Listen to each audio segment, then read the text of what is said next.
As summer gets closer, we start to see some familiar critters, including fire ants in our backyard, and these can be a pain for a lot of people. Joining me live now over Zoom is Katelyn Kesheimer with the Alabama Cooperative Extension System. Katelyn, thanks so much for joining us here on Alabama Live. Thanks for having me. I appreciate it. When it comes to fire ants, there seems to be a lot of misconceptions. Tell us, what are the common misconceptions you hear?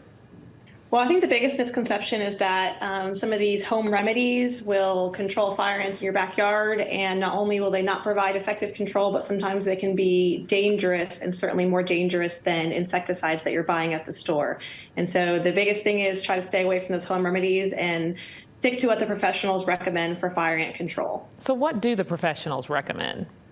Well, the best way to control fire ants is with a broadcast bait that you can sprinkle around your backyard. This is the best time to do it because with this recent rain, we're going to have some fire ant mounds popping up. These are, you can buy them at your local feed store. They have very low active ingredients. They are non-toxic to humans and kids and pets, very little residual, and provide long control. And so a bait is the best way to control fire ants in your backyard. I was just going to say, if someone has little ones around, they may be worried about putting or spraying something in their backyard. Speaking of little ones, Katelyn, my little ones step in fire ant beds a lot this time of year. Do you have any advice for dealing with bites? Oh, yeah, I think just maybe a cold compress, some ice, or some soothing cream, the same you'd use for a sunburn, is going to be great. And it may hurt for a little bit, but it shouldn't last very long.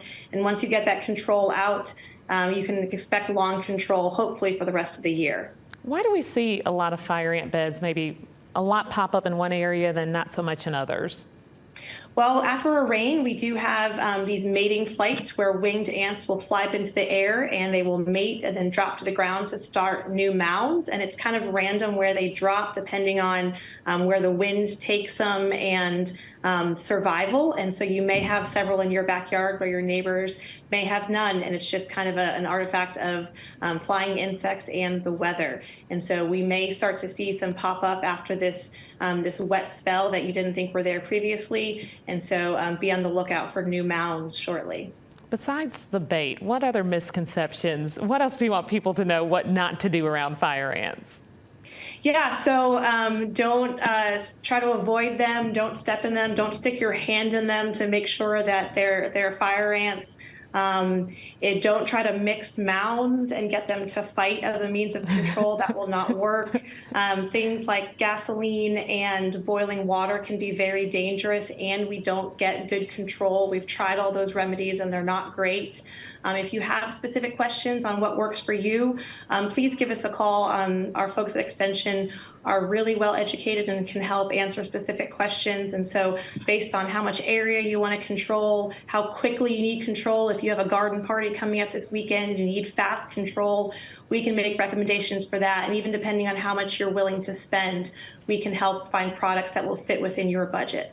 I'll be honest, I'm shocked about the boiling water one because I know I've heard that in our area for years and years. Katelyn, give us our website where we can go for all of those good tips. Give us your website. So you can find us at www.aces.edu,